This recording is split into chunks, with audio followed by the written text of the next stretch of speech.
नमस्कार दोस्तों, स्वागत है आपका हमारे चैनल शिवांश लर्निंग हब में। आज हम आपको बताएंगे पंचलाइट की कहानी, जो कि 15, 16, 17, 18, 19, 20, 22, 23, 24 ये हर साल आता है और ये 5 नंबर का होता है।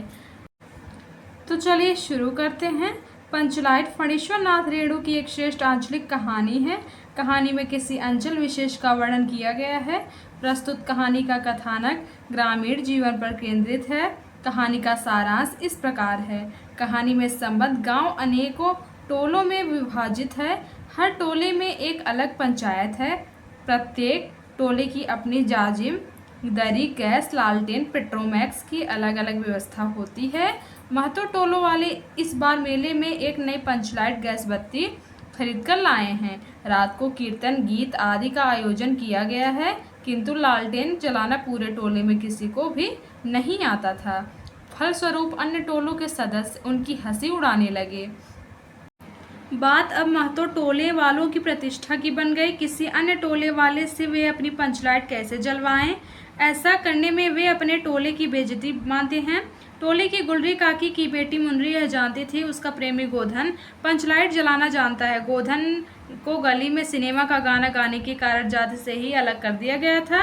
मुनरी ने अपनी सहेली कनेली के माध्यम से कूट भाषा में यह रहस्य बताया कि जाति से बहिष्कृत उसका पूर्व प्रेमी यह कला में माहिर है। इस रहस्य को कनेली ने पंचों को बताया। जाति से अलग किए गए को पहले जाति में लेना एक समस्या थी, लेकिन पूरे टोले की प्रतिष्ठा का प्रश्न होने के कारण पंचलाइट जलाने के लिए गोधन को अविलंब बुलाया गया। वह आया और उसने पंचलाइट जलाकर मोहल्ले की नाक रख ली। इससे सभी पंच लोग अति प्रसन्न हुए और उन्होंने गोधन के सातों खून माफ कर दिए, उसकी सभी गलतियां समाप्त कर दी तथा उसे सलीमा का गाना गाने की आज्ञा प्रदान की सिनेमा का गाना गाने की आज्ञा प्रदान की गई।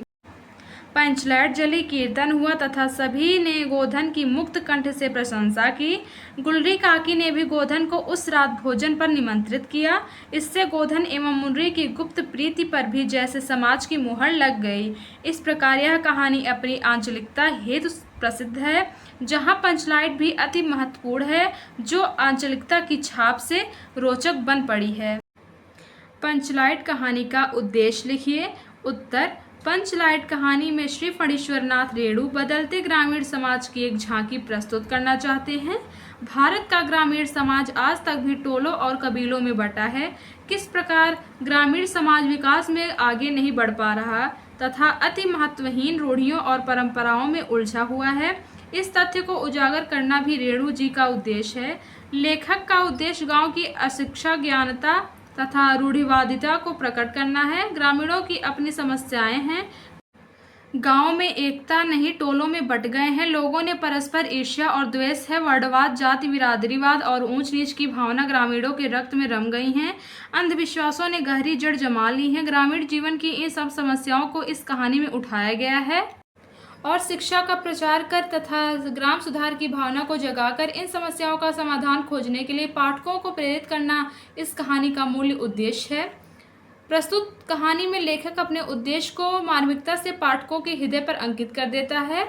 इसमें ग्रामीण अंचलों में पहुंचना तथा ग्राम सुधार की भावनाओं को जगाना इस कहानी का मुख्य उद्देश्य है।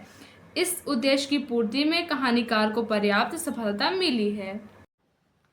तो ये था दोस्तों पंचलाइट कहानी का सारांश। और भी हिंदी से संबंधित जानकारियों के लिए हमारे चैनल शिवांश लर्निंग हब को लाइक, सब्सक्राइब एंड शेयर करना ना भूलें। धन्यवाद।